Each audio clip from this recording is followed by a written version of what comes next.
What is it about egotism that appears to be so universally detested, even as it remains such a common part of so many people's lives? Why do we love to loathe artists like Kanye West and his antics on social media and public life, while still continuing to download his latest hit just as soon as it drops? The broader music world has its fair share of arrogant archetypes as well, from images of blowhard instrumentalists to diva singers and egomaniacal conductors. We scorn them just as much as we appear to be fascinated by them, a realization that, for me, has instilled a personal sense of wonder as we question the ethical responsibilities that musicians and music professionals ought to presume as purveyors of their artistic platforms. However, musicians' lived experiences with egotism remain underexamined in music research. Philosopher Alessandro Tannasini suggests that a disproportionate focus on virtue-oriented perspectives, largely stemming from the field of positive psychology, has yielded an inadequate understanding of the darker side of our social interactions. So in this study, I shed light on how egotism, conceived as an artistic vice, manifests in music settings.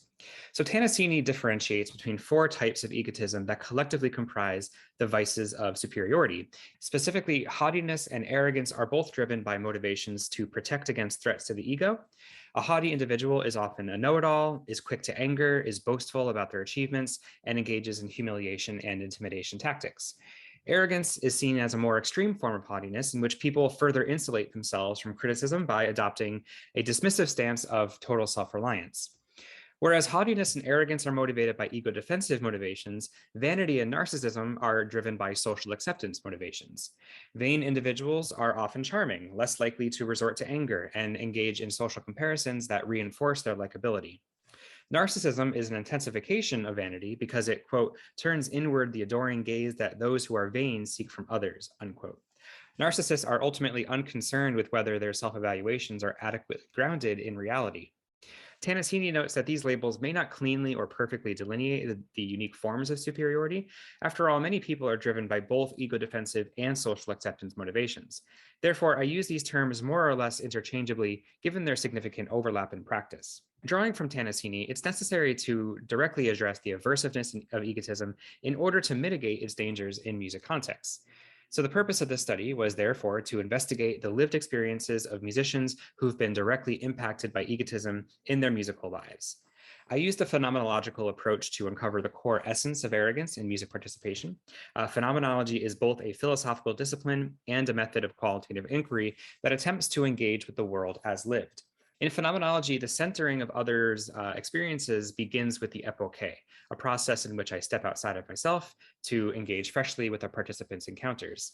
Through this process of bracketing, I attempt to at least partially remove my biases throughout the study. I especially call attention to my experiences not only as someone who's been subjected to egotistic interactions, but as someone who's also been guilty of egotism for much of my musical and professional career as well.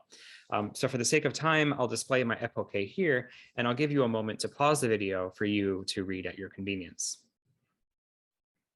15 participants were selected representing a broad range of backgrounds and experiences with the phenomenon, which you can see listed here. All names were replaced with pseudonyms.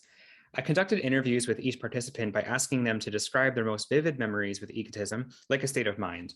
They also supplied brief hermeneutic responses to phenomenological texts that I wrote to describe their experiences.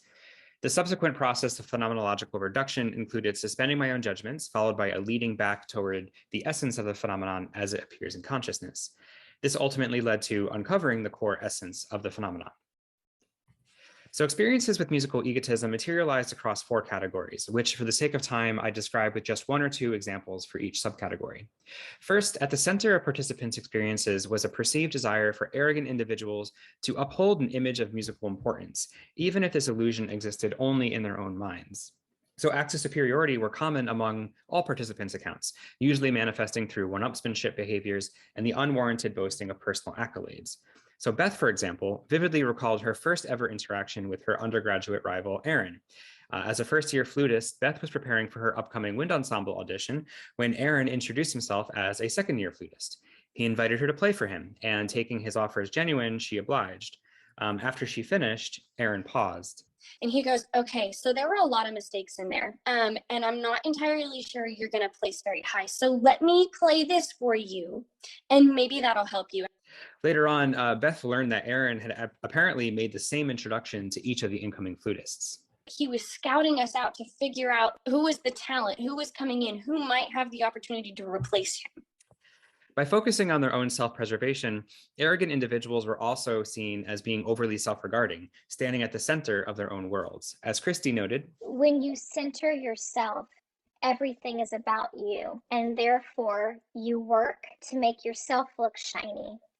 so most participants concluded that the haughtiness they commonly faced emerged from feelings of ego threat and insecurity.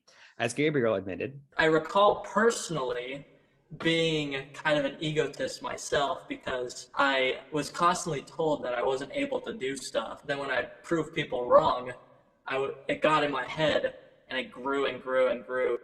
Beth readily identified her rival's arrogance as springing from insecurity as well. Aaron originally played the saxophone, but felt threatened by another saxophonist to whom he felt inferior. To Beth, Aaron's insecurity led him to quit the saxophone and switch to the flute the following year. When he knew that he was going to be threatened with someone who was coming in that was better than him, he made sure that he would put himself in a position to where he would still continuously be the best. The second theme was other relegation. Those described as arrogant by participants not only worked to prop themselves up through self-preservation, but also actively sought to put others down. Attempts to display dominance was very common among these interactions. Perhaps the most disturbing example was expressed by violist Min, who described her private lesson after learning that her mother had been diagnosed with breast cancer.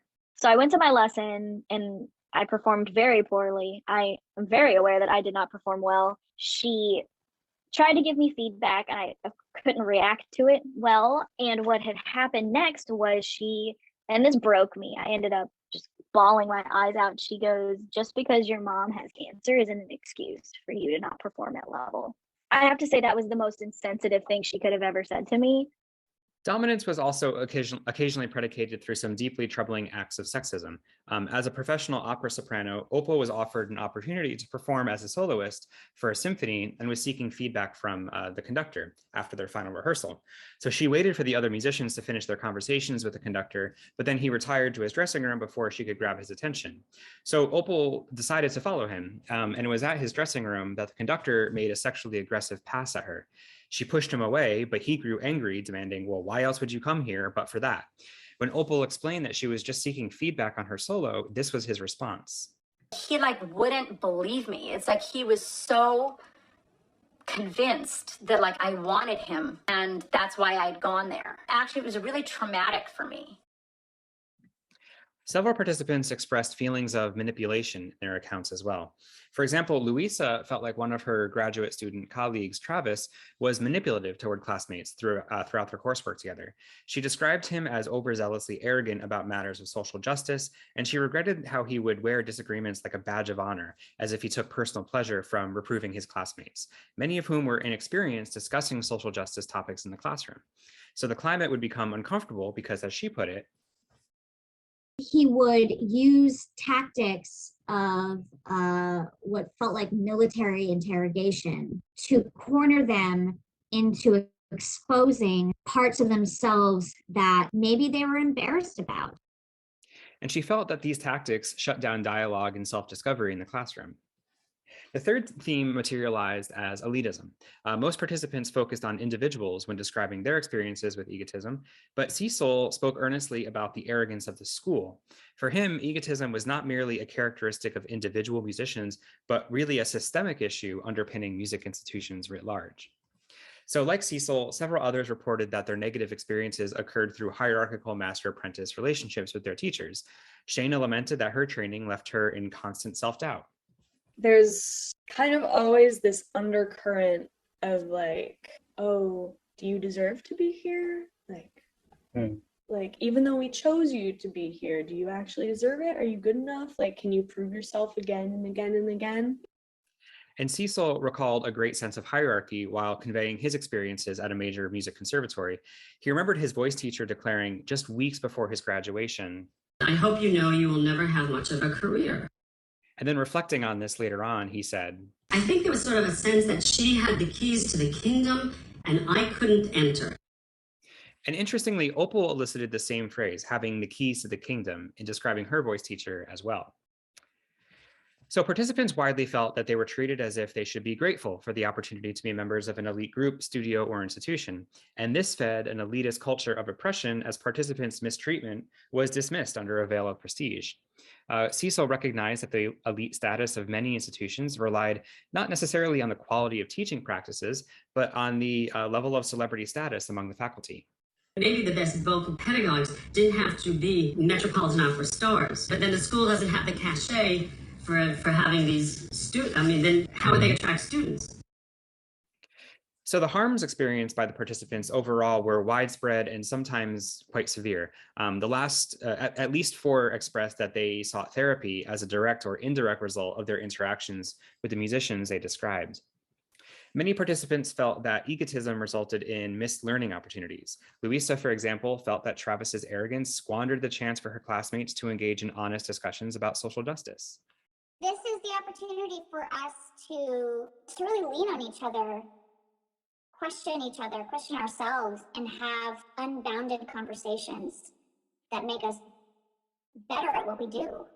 But if you wield questions and interrogative techniques as a weapon of social conquering, are you really doing a service for anyone? You're just wasting our time. And I get annoyed because that's a missed opportunity. And because we're in an academic setting, questioning is such an important part of what we do. It's easy to mask it as service to the field and to each other, when instead it's just another opportunity to prop yourself up and to sound smart and morally bound. Self-blame was also pretty common. Opal, for example, blamed herself as she recounted her traumatic experiences with the conductor's sexual advance. I was thinking, like, I must be somehow responsible, what did I do? And this is someone in the business that can harm me, my reputation. All they have to say is, oh, she's difficult to work with. She's difficult to work with, and for her, that's all it would take to be blacklisted from further performance opportunities. Feelings of powerlessness and worthlessness were common among participants as well. As Cecil said, I felt sort of diminished. There's a sense of sort of this embodiment of this worthlessness. Among the greatest of concerns, however, were the lasting effects of trauma experienced by many participants. Several grew emotional as they shared the distresses that continue to haunt them. Min's entire relationship with her studio teacher, for example, was etched vividly into her mind, down to the fine details of her facial expressions, her body language, even her clothing. The trauma haunts Min to this day and continues to affect her musicianship even still. So likewise, Opal grew emotional as she recounted her encounters with her egotistic teachers. Your voice is you, and you put so much trust in someone, and then they, it's like that was my whole life. It was like my livelihood, my passion. Max van Manen recommended that in terms of the phenomenological method, drawing from popular culture can often be a useful aid for capturing the essence of a phenomenon. So during my ponderings of the essence of arrogance, I rediscovered this 2010 song by Kanye West called Power. As it happened, the song began to take on new life as I listened to it through the lens of my participants' experiences. So throughout the song, Kanye is very much aware of his egotism. Every characteristic of the egotistic. He engages in self-preservation while also relegating his enemies. But as I listened more intently, a phrase from the chorus especially started to take on new meaning. Let's take a listen. No one man should have all that power. The clock's ticking, I just count the hours. Stop tripping, I'm tripping off the power. Till then, that the world's ours.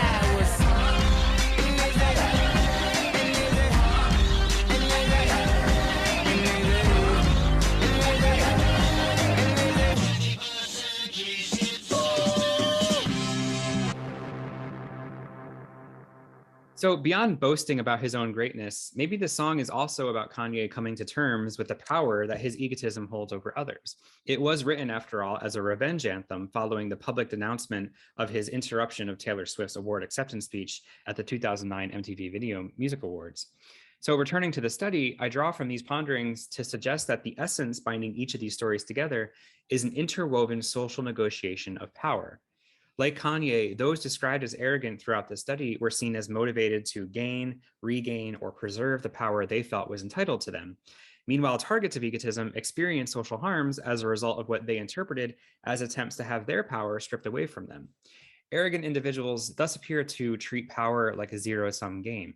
They seek to strip it from others in order to ensure enough for themselves.